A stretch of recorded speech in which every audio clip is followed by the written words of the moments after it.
One day, a little yellow duckling was walking through the forest path when she heard a soft cry. Hidden in the bushes was a small white rabbit. His paw was hurt by a thorn and he couldn't move.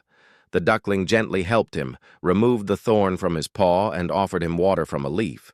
A few days later, it was raining heavily, and the pond water was rising fast.